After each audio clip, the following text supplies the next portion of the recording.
Morning students. बेटा cash flow statement का chapter हम लोगों ने स्टार्ट किया हुआ था, उसी को कंटिन्यू कर रहे हैं। तो देखो प्रीवियस क्लास में हम लोगों ने ये सीखा था कि how to prepare the cash flow statement showing the flow of cash from different activity. तो देखो इससे रिलेटेड एक क्वेश्चन भी हम लोगों ने किया था, तो अब उसी को आगे करते हैं। देखो लास्ट हमने इलस्ट्रेशन 32 तक किया था, अब इसके बाद इलस्ट्रेशन नंबर 33। देखो इलस्ट्रेशन 33 में ये कह रहे हैं कि prepare a cash flow statement on the basis of informations given in the balance sheet of ABC Limited as at 31st of March 2018 and 2017। 31st of March 2018 और 17 की बैलेंस शीट आपके सामने गिवन है, आपको कैश फ्लो स्टेटमेंट बनाने के लिए कहा जा रहा है। तो देखिए बेटा कल भी हम लोगों ने देखा था कि सबसे पहले तो हम लोग कैश फ्लो स्टेटमेंट का फॉर्मेट बनाएंगे। Cash flow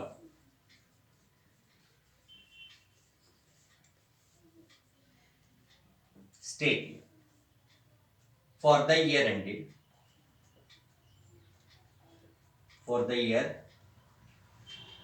ended 31st of March 2008।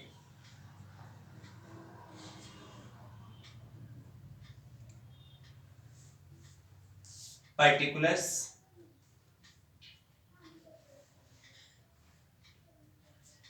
details and total amount, ये तो इसका फॉर्मेट हो। अब आपको पता है कि कैश फ्लो स्टेटमेंट में तीन अलग अलग एक्टिविटी से फ्लो ऑफ कैश को दिखाया जाता है। सबसे पहले आप लोग लिखेंगे cash flow from operating activity. सबसे पहले हम लोग लिखेंगे cash flow from operating activity, operating activity से होने वाला फ्लो ऑफ कैश। तो देखो बेटा cash flow from operating activity में सबसे पहले तो ये दिखाया जाता है प्रॉफिट बिफोर टैक्स कितने का है। तो देखो मैंने आपको बताया था कि प्रॉफिट की कैलकुलेशन कहां से होगी, बैलेंस शीट में शेयर होल्डर फंड में रिजर्व एंड सरप्लस दिया जाता है, वहां से निकलेगा। तो देखो इस बैलेंस शीट में शेयर होल्डर फंड में रिजर्व एंड सरप्लस दिया हुआ है, जिसका एक्सप्लेनेशन किया हुआ है कि उसमें दो आइटम है। एक आइटम तो है जर्नल लीजर, और अगर आप जर्नल लीजर में देखोगे लास्ट ईयर का बैलेंस था 20,000, करंट ईयर का बैलेंस है 30,000। तो इसका मतलब ये हुआ कि कंपनी ने ड्यूरिंग द ईयर 20,000 रुपीज से बढ़ा के जर्नल लीजर को 30,000 किया है। इसका मतलब इस साल कंपनी ने अपने प्रॉफिट में से 10,000 रुपीज जर्नल लीजर में ट्रांसफर किए। जब हम लोग प्रॉफिट बिफोर टैक्स की कैलकुलेशन करते हैं तो ट्रांसफर टू जर्नल लीजर को प्रॉफिट में वापस ऐड करते हैं। सेकंड, आपके पास प्रॉफिट एंड लॉस का बैलेंस दिया हुआ है, जिसका प्रीवियस ईयर बैलेंस था 12,000 का नेगेटिव बैलेंस और करंट ईयर में 14,000 रुपीज का positive balance.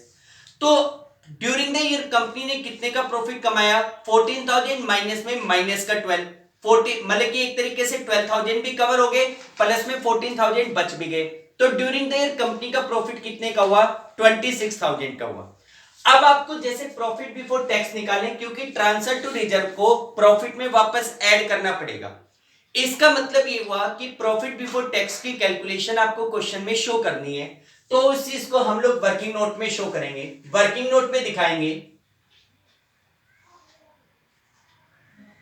Calculation of profit before tax. सबसे पहले तो यहां पे लिखा जाएगा प्रॉफिट ड्यूरिंग द ईयर,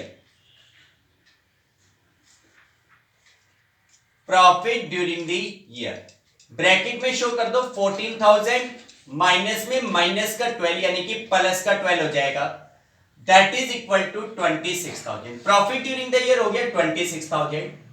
इसी के साथ ऐड करोगे ट्रांसफर टू जर्नल रिजर्व,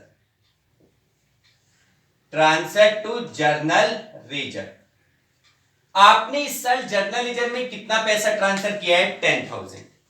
इसके अलावा चेक करो कि क्वेश्चन में क्या कोई प्रपोज डिविडेंड, कोई टैक्स प्रोविजन दिया है क्या। तो देखो बैलेंस शीट में भी ऐसा कोई आइटम नहीं दिख रहा, नोट्स टू अकाउंट में भी नहीं दिख रहा, और नीचे जो एडिशनल इंफॉर्मेशन है उसमें केवल एक पॉइंट कह रहा था कि एक तो depreciation provided on tangible assets और दूसरा इंटरेस्ट पेड ऑन डिबेंचर, ये पॉइंट कह रखा है। डिविडेंड के बारे में या टैक्स प्रोविजन के बारे में क्वेश्चन में कुछ नहीं कर रखा, इसका मतलब वो आइटम नहीं है। नहीं है तो केवल इस आइटम को ऐड कर लेंगे, यहां से कितना आ गया 36,000। It will be called profit before tax, और इस प्रॉफिट बिफोर टैक्स को यहां पे सबसे पहले लिखा जाएगा प्रॉफिट बिफोर टैक्स। इस साल आपका जो प्रॉफिट बिफोर टैक्स है वो 36,000 का है। अब हम लोग लिखेंगे एडजस्टमेंट फॉर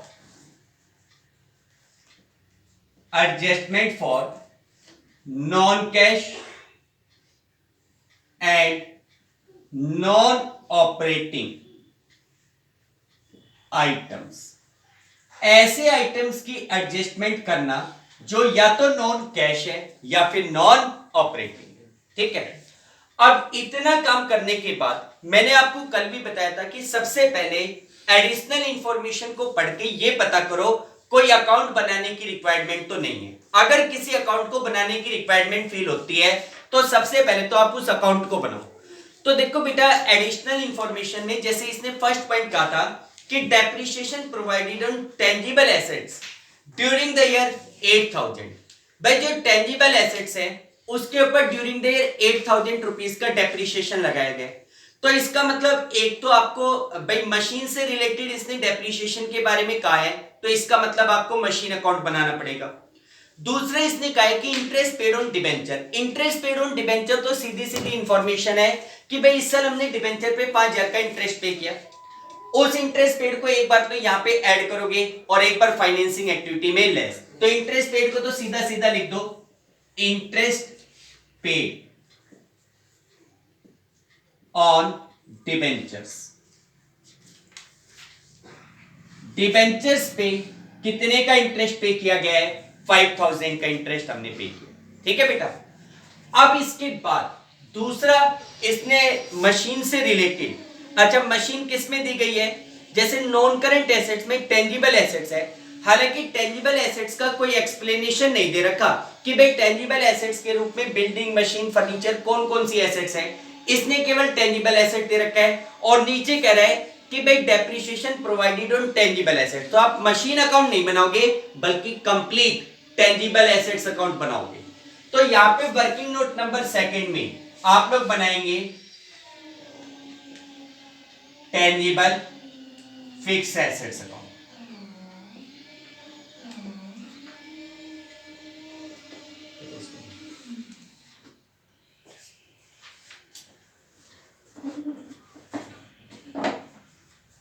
देखो बेटा, टेंजिबल एसेट्स अकाउंट हम लोग बनाएंगे।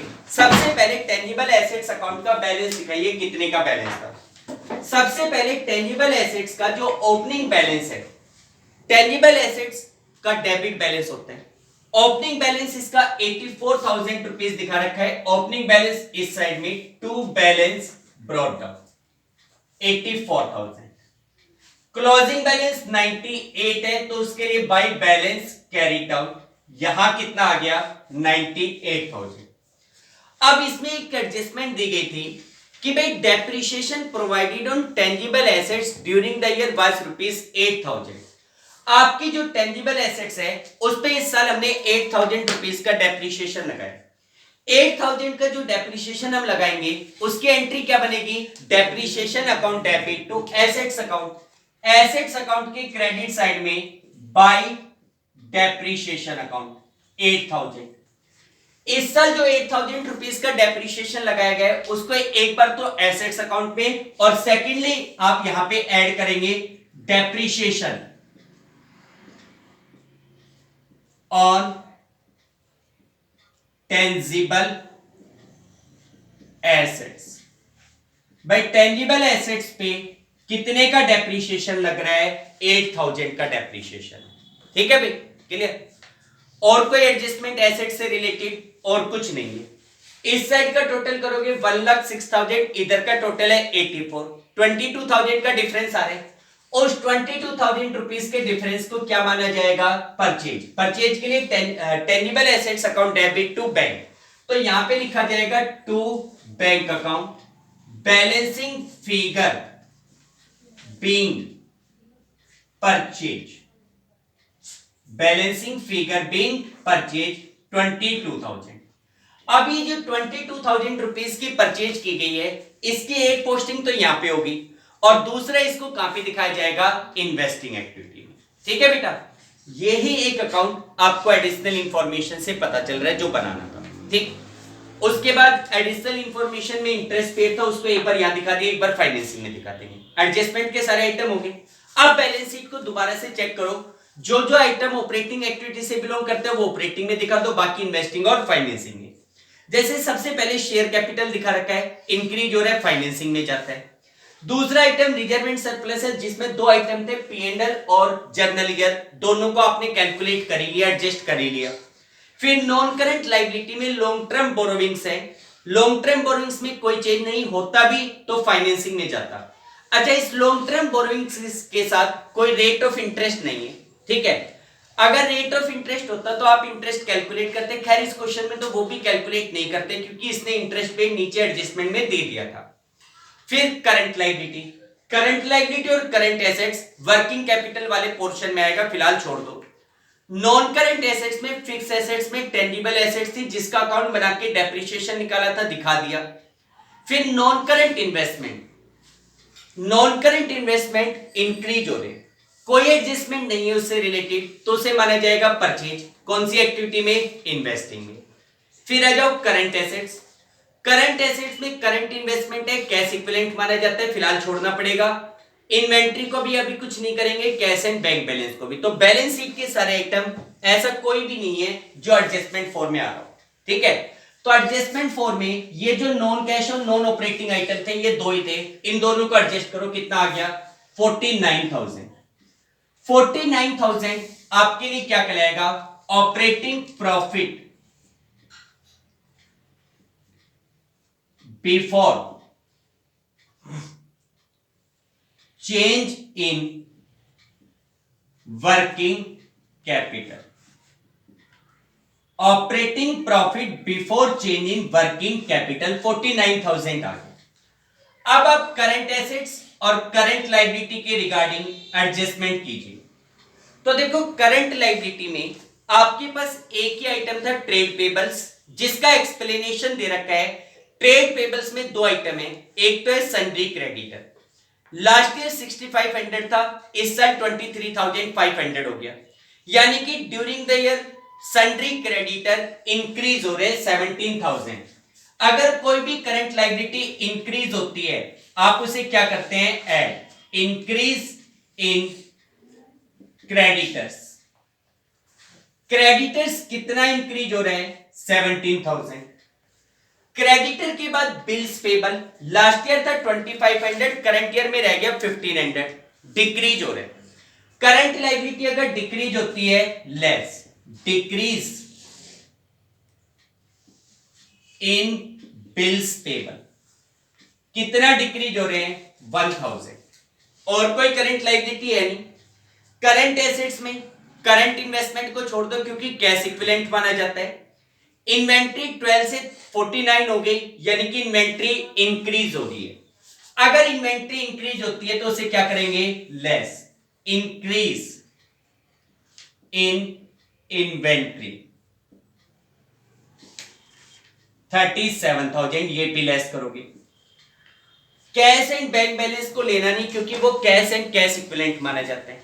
और कोई करंट एसेट्स करंट लायबिलिटी बच नहीं रही, इनको एडजस्ट करो, 66,000 और उसमें से 38,000 माइनस हो जाएगा, 28,000 रुपीज बचेगा। वैसे तो जो 28,000 रुपीज बचेगा उसको बोलते हैं operating profit after change in working capital, जिसमें से टैक्स पेड को माइनस और किया जाता है।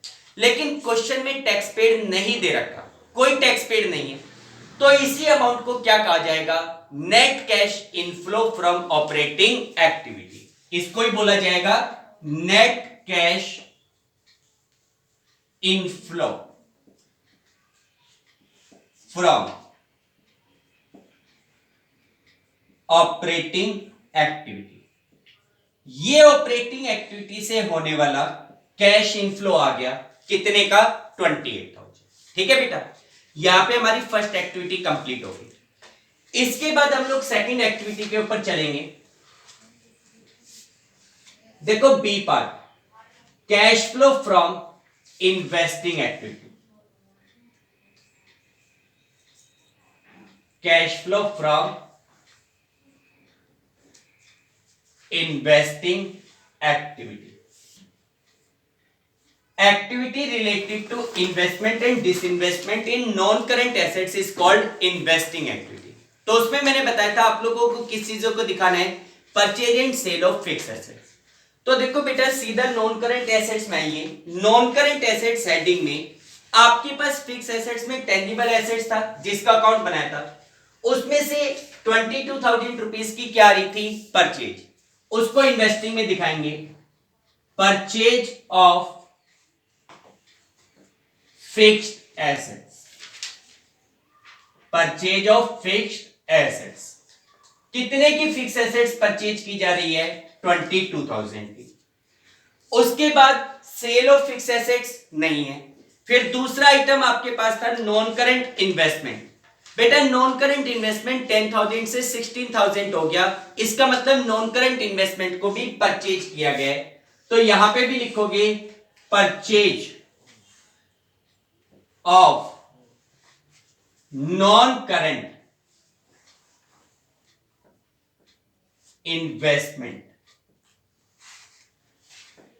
Purchase of non current investment. Non current investment हमने कितने के परचेज किए हैं, 10,000। ठीक है, दोनों में पैसा जाएगा, आउटफ्लो है। इसके अलावा और कोई फिक्स एसेट्स नहीं है। इसके अलावा मैंने बताया था इंटरेस्ट रिसीव नहीं है, डिविडेंड रिसीव नहीं है, रेंट रिसीव नहीं है, तीनों ही आइटम नहीं है। ठीक है, तो इस एक्टिविटी में और कोई आइटम नहीं है। तो इस एक्टिविटी का नेट रिजल्ट क्या आ रहा है, 32,000 का आउटफ्लो। यहां पे लिख देंगे cash outflow from financing investing activity. Cash outflow from investing activity. इसके बाद थर्ड पार्ट आएगा आपके पास, कैश फ्लो फ्रॉम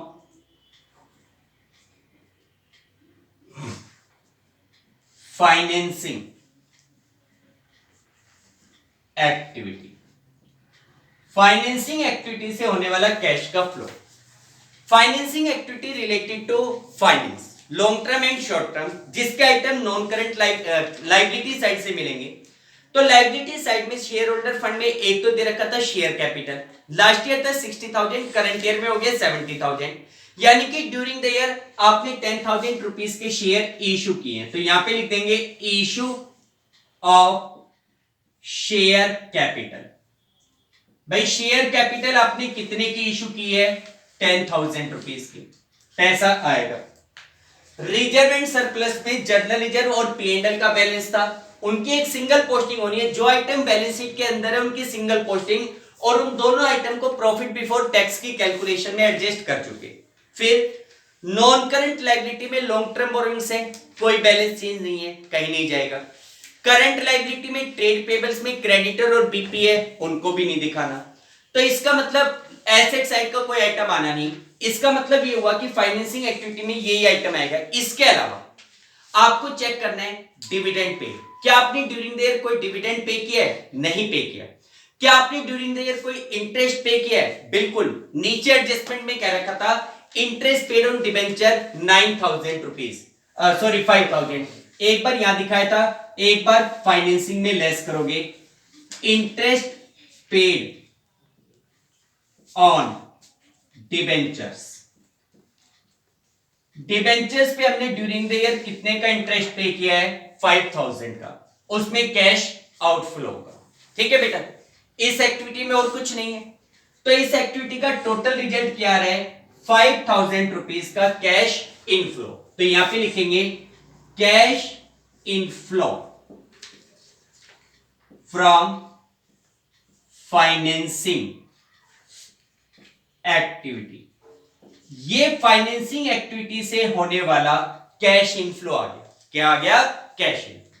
ठीक है बेटा, अब तीनों एक्टिविटी का टोटल रिजल्ट क्या है, भाई इन तीनों एक्टिविटी को मिलाएं तो 28 का इनफ्लो, 5 का इनफ्लो। यानी कि 33 का तो है इनफ्लो और 32 का है आउटफ्लो। ओवरऑल रिजल्ट क्या है भाई? ओवरऑल रिजल्ट आपके पास ये बनता है कि आपके पास ड्यूरिंग द ईयर 1000 रुपीज का इनफ्लो हो रहा है भाई। 33 तो आए और 32 गए हैं, तो ओवरऑल आपके पास 1000 का इनफ्लो। तो यहां पे लिखेंगे total cash inflow A plus B plus C. फिर लिखा जाएगा कैश एंड कैश इक्विवेलेंट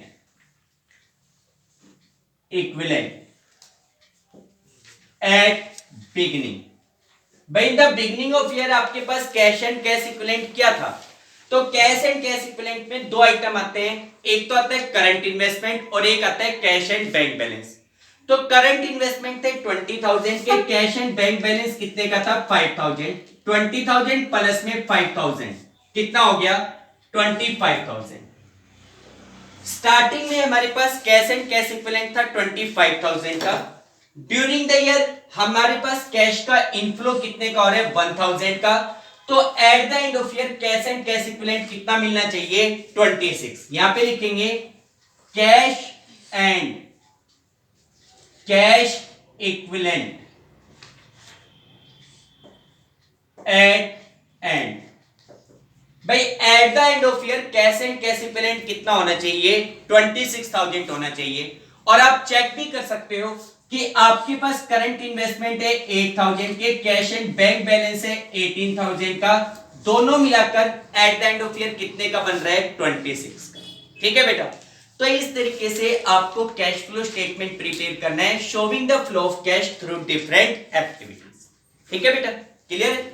ठीक, देखो बेटा ये तो हमारे पास था preparation of cash flow statement showing the flow of cash through different activities, यानी कि अलग अलग एक्टिविटी से कैश के फ्लो को दिखाना, यानी कि कंप्लीट कैश फ्लो स्टेटमेंट बनाना।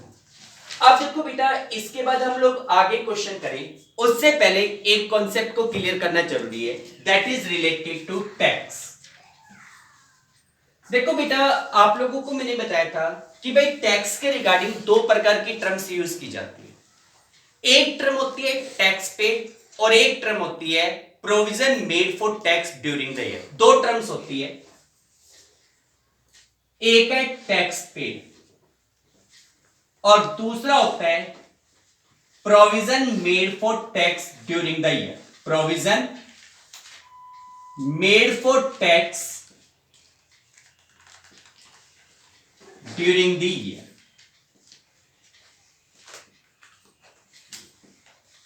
देखो बेटा सबसे पहले हम लोग बात करें टैक्स पेड की। आपको पता है कि आज की डेट में अगर हम बिजनेस करते हैं तो various type of taxes have to be paid to the government, और उसमें सबसे स्पेशल है इनकम टैक्स।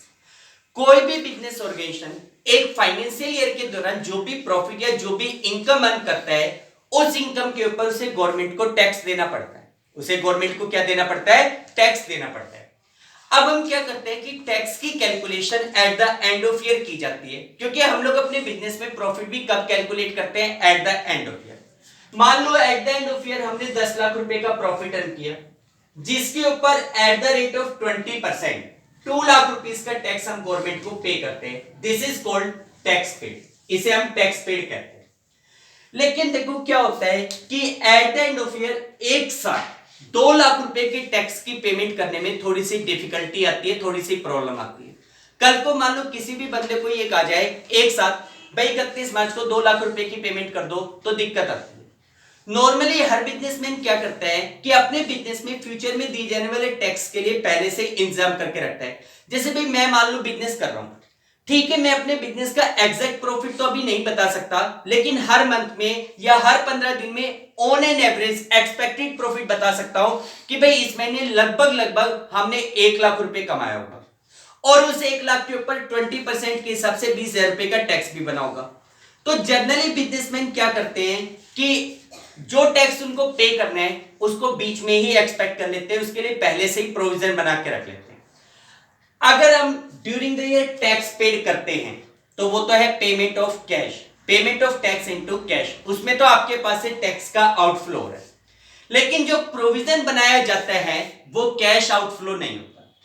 इसलिए जो provision made for tax during the year होता है उसको हम लोग प्रॉफिट बिफोर टैक्स की कैलकुलेशन करते समय ऐड करते हैं, और जो टैक्स पेड होता है उसको ऑपरेटिंग एक्टिविटी में ही सबसे लास्ट में लेस किया जाता है। मैंने आपको पहले भी बताया था, provision made during the year को प्रॉफिट बिफोर टैक्स की कैलकुलेशन में ऊपर ऐड करेंगे और टैक्स पेड को लास्ट में क्या करेंगे, लेस करेंगे। ठीक है। जनरली क्या होता है कि क्वेश्चन में दोनों के आइटम अगर अलग अलग दे रखे हैं, अगर क्वेश्चन में सीधा सीधा कह रखा है कि provision made for tax during the year इतना और tax paid during the year इतना, तब तो आपको दिक्कत ही नहीं। लेकिन मैंने आपको यह भी बताया था कि कई बार क्वेश्चन में दोनों आइटम गिवन नहीं होते, बल्कि दो में से कोई एक आइटम दिया होता है। या तो क्वेश्चन में आपको कहा जाएगा provision made for tax during the year इतना, या फिर क्वेश्चन में आपको कहा जाएगा tax paid during the year इतना। तो भी मैंने आपको बताया था कि अगर दो में से एक आइटम दिया हुआ है तो भी दिक्कत नहीं है, अगर एक आइटम दिया गया तो दूसरा आइटम भी सेम कंसीडर कर लिया जाएगा। दूसरा आइटम भी क्या कर लिया जाएगा, सेम। जैसे provision for tax during the year 50,000 रुपए दिया हुआ है और कुछ नहीं बता रखा टैक्स के रिगार्डिंग, तो उस केस में प्रोविजन फॉर टैक्स 50,000 को ऊपर ऑपरेटिंग एक्टिविटी में प्रॉफिट बिफोर टैक्स की कैलकुलेशन में ऐड करोगे और सेम अमाउंट को टैक्स पेड मानते हुए लास्ट में नीचे लेस करेंगे। ठीक है। लेकिन अब क्या होता है कि क्वेश्चन में इसका हम एक्सटेंडेड फॉर्मेट लेते हैं। जैसे आपके पास एक बैलेंस शीट दी जाती है जिसमें करंट लायबिलिटी में शॉर्ट टर्म प्रोविजन का एक आइटम होता है, और शॉर्ट टर्म प्रोविजन में प्रोविजन फॉर टैक्स के 2 इयर्स के बैलेंस दिए जाते हैं। प्रोविजन फॉर टैक्स मान लो एक तो 2018 का और एक 2017 का। 2017 का बैलेंस दे दिया 40,000, 2018 का बैलेंस दे दिया 15,000। ठीक है, ये दो बैलेंस आपको दे दिए। अगर इतना भी देख के छोड़ दे तो भी दिक्कत नहीं है। मैंने आपको समझाया था कि अगर प्रोविजन फॉर टैक्स के रिगार्डिंग दोनों ईयर्स के बैलेंस दिए गए हो तो जो प्रीवियस ईयर का बैलेंस होता है उसे माना जाता है टैक्स पेड। उसे क्या माना जाता है, टैक्स पेड। और लास्ट में हम operating activity, cash flow from operating activity निकालते हुए लास्ट में उसको लेस करेंगे। और जो करंट ईयर का बैलेंस होता है उसे माना जाता है provision for tax during the year. Provision for tax for current year, और उसको ऊपर ऐड किया जाता है। यानी कि पिछले साल वाले बैलेंस को टैक्स पेड मानते हुए नीचे लेस, करंट ईयर वाले बैलेंस को प्रोविजन मानते हुए ऊपर ऐड। ठीक है। लेकिन एग्जाम में क्या होता है, नॉर्मली कुछ क्वेश्चंस में ऐसा होगा कि आपको इन 2 सालों के बैलेंस भी देगा, इसके अलावा नीचे टैक्स के रिगार्डिंग एक एडिशनल इंफॉर्मेशन भी देगा। एडिशनल इंफॉर्मेशन देगा।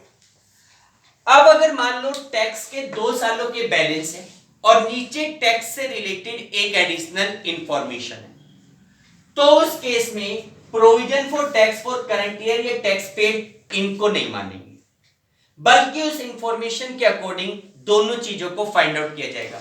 एक चीज तो इंफॉर्मेशन में दी जाएगी और दूसरी चीज को फाइंड आउट किया जाएगा bye preparing the provision for tax account. Bye preparing the provision for tax account नीचे आपको दो में से कोई एक इंफॉर्मेशन मिलेगी। दो में से कोई एक इंफॉर्मेशन मिलेगी।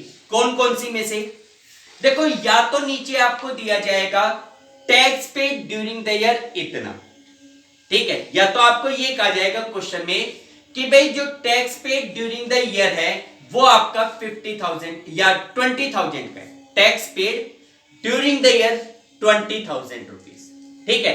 या फिर आपको क्वेश्चन में कहा जाएगा provision made for tax during the year 30,000। इन दो में से एक चीज मिलेगी।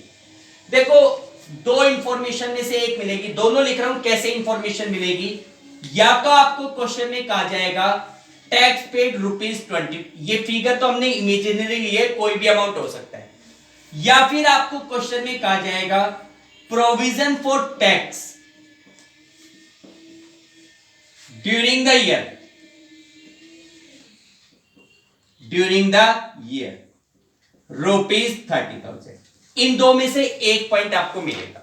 ठीक है, मान लो पहला केस लेते हैं कि आपको क्वेश्चन में कह दिया जाए tax paid during the year 20,000, तो इसका मतलब टैक्स पेड का अमाउंट तो आपको बता दिया गया। आपको दो ही चीजें तो चाहिए क्वेश्चन को सोल्व करने के लिए, एक तो आपको चाहिए टैक्स पेड और एक how much provision is made for tax during the year. Tax paid इसने दे दिया, अब आपको चाहिए प्रोविजन मेड, वो कितना है, उसके लिए प्रोविजन फॉर टैक्स अकाउंट बनाओ। लेकिन प्रोविजन फॉर टैक्स अकाउंट कैसे बनता है उसको क्लियर करने से पहले मैं आपको दोनों प्रकार की एडजस्टमेंट की एंट्री बता देता हूं। देखो, एक होता है अगर मान लो आपको क्वेश्चन में कहा जाए tax paid during the year इतना, तो टैक्स पेड की एंट्री क्या होती है, आप टैक्स की पेमेंट कर लो, एंट्री बनेगी पैसा आपके पास से जा रहा है बैंक को, तो क्या करोगे क्रेडिट, और प्रोविजन फॉर टैक्स को क्या करोगे डेबिट। टैक्स कहां से दिया जाता है, जो प्रोविजन आपने बना रखा है उसमें से। तो जब हम टैक्स पे करते हैं तो उसकी एंट्री होती है provision for tax account debit to bank account, provision for tax account debit to bank account. और अगर क्वेश्चन में आपको कहा जाए provision for tax made during the year 22 साल हमने टैक्स के लिए इतने रुपए का प्रोविजन बना रखा है। तो अगर आपको क्वेश्चन में provision made during the year दे रखा है तो टैक्स पेड निकालें। प्रोविजन मेड की एंट्री क्या होगी, प्रोविजन कहां से बनाया जाता है, प्रॉफिट एंड लॉस अकाउंट से, statement of profit and loss से। प्रोविजन एक प्रकार का एक्सपेक्टेड लॉस होता है, इसलिए स्टेटमेंट ऑफ P&L को तो करोगे डेबिट। दूसरी तरफ प्रोविजन एक्सपेक्टेड लायबिलिटी होती है और एक्सपेक्टेड लायबिलिटी को क्या करते हो क्रेडिट। तो एंट्री क्या बनती है आपके लिए, statement of P&L, statement of profit and loss debit to provision for tax, statement of profit and loss debit to provision for tax. आगे बात समझे, क्लियर है बात। इन दोनों एंट्री को ध्यान रखो। अब आपके पास दो पॉइंट दे रखे हैं, एक एडिशनल इंफॉर्मेशन दे रखी है, आपको प्रोविजन फॉर टैक्स अकाउंट बनाना है। आपको दो चीजें निकालनी होती है, एक तो निकालना होता है टैक्स पेड, एक होता है provision made. Tax paid question में दे रखा है तो प्रोविजन मेड निकल जाएगा, अगर provision made during the year दे रखा है तो टैक्स पेड निकलेगा। कैसे, अकाउंट बना के। अब देखो अकाउंट कैसे बनेगा, जैसे आपको प्रोविजन फॉर टैक्स अकाउंट बनाना पड़ेगा, जब आपको 2 सालों के बैलेंस और नीचे एक एडिशनल इंफॉर्मेशन दे तो आपको प्रोविजन फॉर टैक्स अकाउंट बनाना पड़ेगा वर्किंग नोट में। प्रोविजन फॉर टैक्स अकाउंट, ये पर्टिकुलर अमाउंट, ये चीज तो आप लोग देखते हैं। देखो सबसे पहले तो बैलेंसेस को शो करो। प्रोविजन फॉर टैक्स लायबिलिटी का आइटम होता है and it have a credit balance. इसका कौन सा बैलेंस होता है, क्रेडिट बैलेंस होता है। इसका जो ओपनिंग बैलेंस होगा 40,000 रुपीज का, उसको क्रेडिट साइड में दिखाया जाएगा बाय बैलेंस ब्रॉट डाउन 40,000। इसी प्रकार जो करंट ईयर का बैलेंस है उसे यहां पे लास्ट में दिखाया जाएगा टू बैलेंस कैरी डाउन 50,000 का, टू बैलेंस कैरी डाउन 50,000। अब नीचे आपको एक इंफॉर्मेशन मिल रही है लाइक टैक्स पेड। आपको क्वेश्चन में कहा रखा है टैक्स पेड। टैक्स पेड की एंट्री क्या बनी, provision for tax account debit to bank account. Provision for tax को डेबिट और पैसा जा रहा है बैंक को क्रेडिट, तो टू बैंक अकाउंट। यहां पे आपने ड्यूरिंग द ईयर कितने का टैक्स पे किया, 20,000 का। ठीक है भाई, टैक्स पे कितने का किया है, 20,000। एंट्री कैसे भी कर लो, tax account debit to bank लिख दो या provision for tax to bank लिख लो। ठीक है, प्रोविजन फॉर टैक्स के डेबिट साइड में टू बैंक आ गया। अब इस साइड का टोटल कितना आ रहा है, 70। इस साइड का टोटल कितना आ रहा है, 40। कितना डिफरेंस बच गया? 30,000। बचा हुआ 30,000 रुपीज का जो डिफरेंस है उसे कहेंगे provision made during the year for tax. भाई ये टैक्स पेड था, तो जो डिफरेंस आएगा वो कहलाएगा करंट ईयर का प्रोविजन। अच्छा, प्रोविजन की एंट्री क्या होती है? Statement of P and L two provision for tax. तो यहां पे लिखा जाएगा प्रोविजन फॉर टैक्स के क्रेडिट साइड में bye statement of P and L, bracket में लिख दो balancing figure being current year provision 30। अब आपको इन दोनों का ट्रीटमेंट करना है। 20,000 टैक्स पेड है, नीचे लेस हो जाएगा, 30,000 करंट ईयर का प्रोविजन है, ऊपर ऐड हो जाएगा। आगे बात समझिए, क्लियर है बेटा? तो देखो ये प्रोविजन फॉर टैक्स से रिलेटेड कुछ एडजस्टमेंट है। देखो अब आपकी बुक में जैसे इलस्ट्रेशन नंबर 34 और 35 में प्रोविजन फॉर टैक्स के पॉइंट है, लेकिन ये पॉइंट मैं आपको बाद में कराऊंगा, ये दोनों क्वेश्चन। उससे पहले इलस्ट्रेशन नंबर 36 और 37 जो केवल प्रोविजन फॉर टैक्स से रिलेटेड है, पहले उन दोनों क्वेश्चंस को क्लियर कर लो।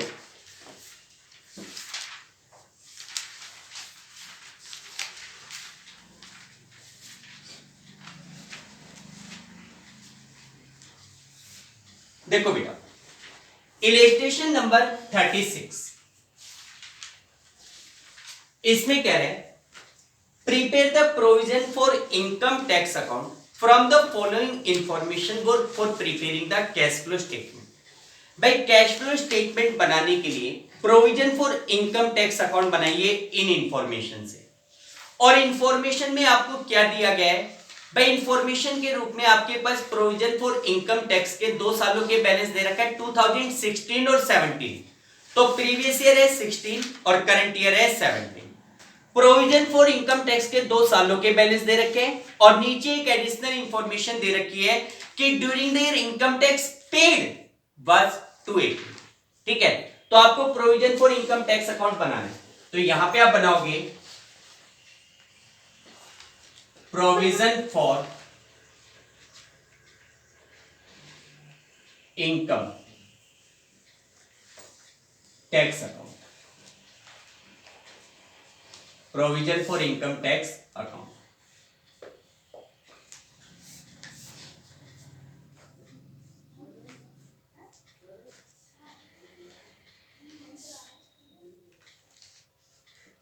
Particulars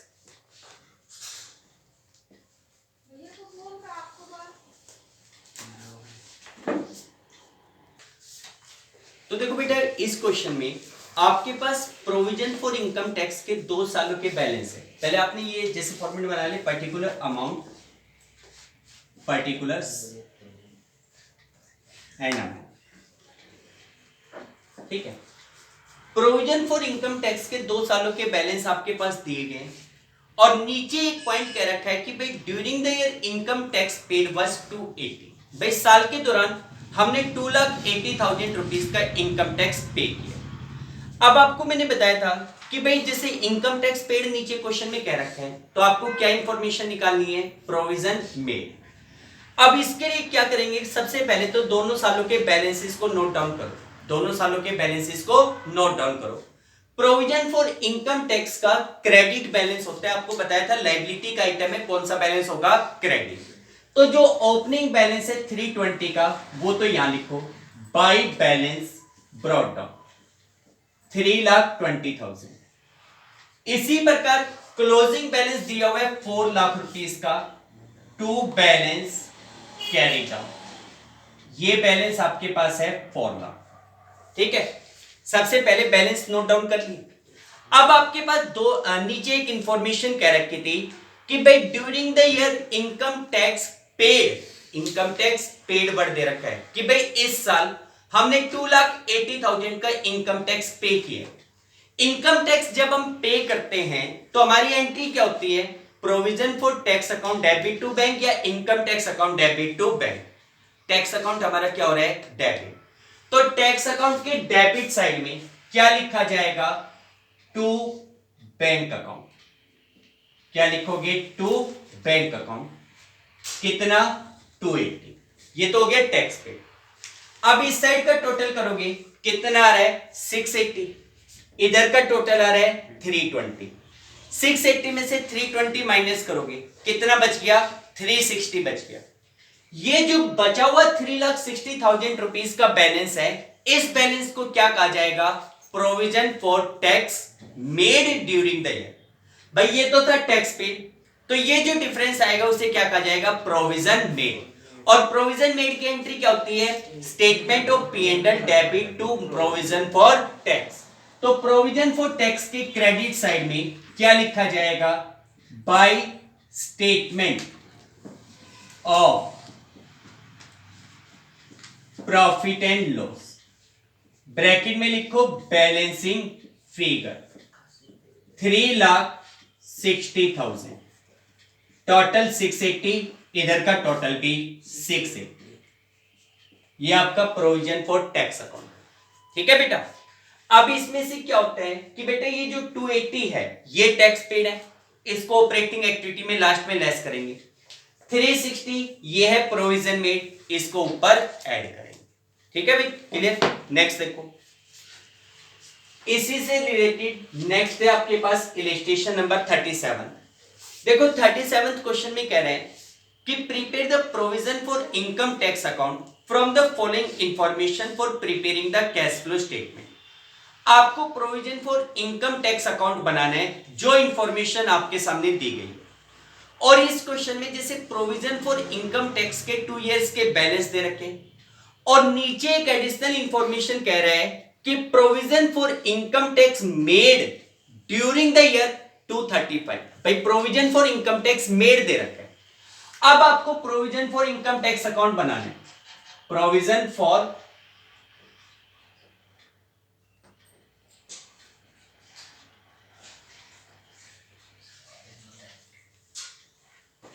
income tax account, account बनाने के लिए कहा जा रहा है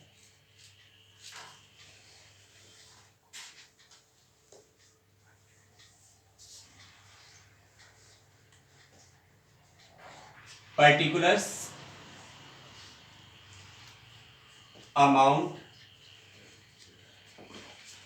particulars and amount,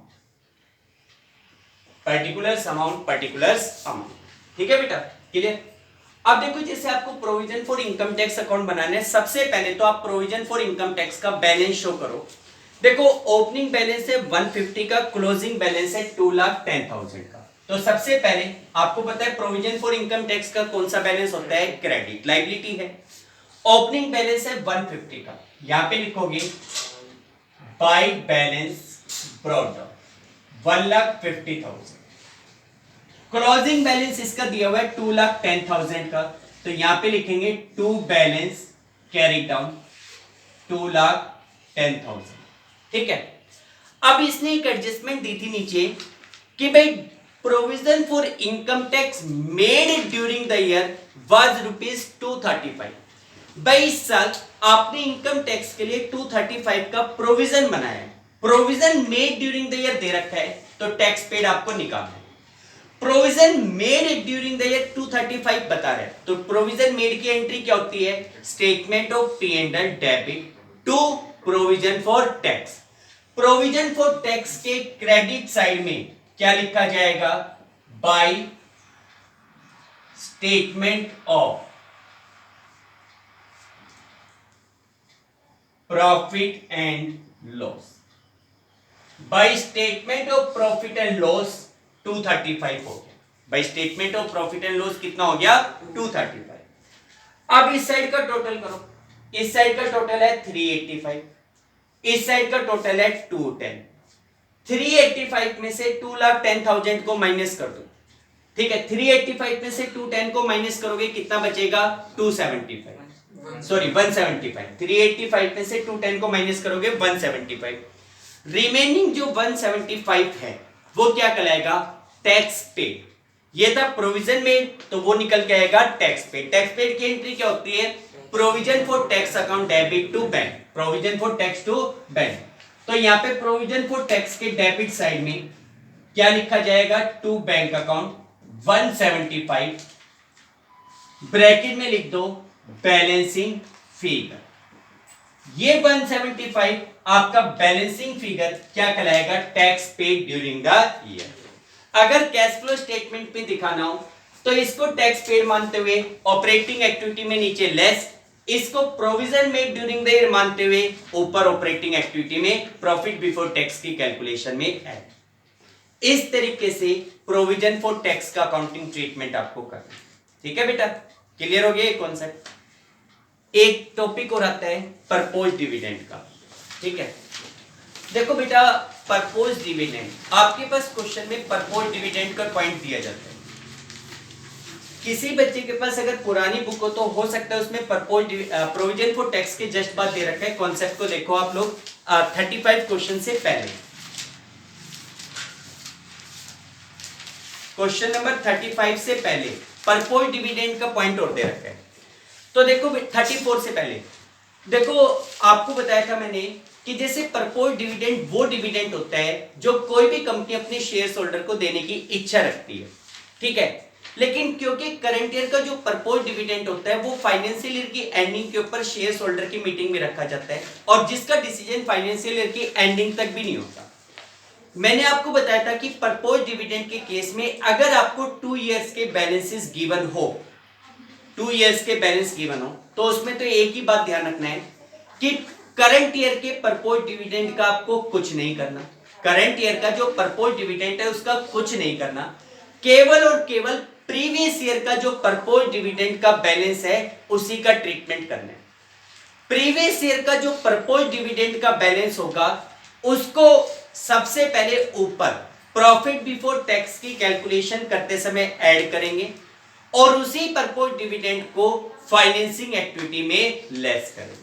ठीक है बेटा, यानी कि परपोज डिविडेंड का जो प्रीवियस ईयर बैलेंस है उसको प्रॉफिट बिफोर टैक्स की कैलकुलेशन में ऊपर ऐड करेंगे और फाइनेंसिंग एक्टिविटी में उसको लेस करेंगे। ठीक है बेटा, तो बेटा आज के लिए इतना ही कर लो, बाकी के कॉन्सेप्ट कल कंटिन्यू करेंगे। Okay, thank you.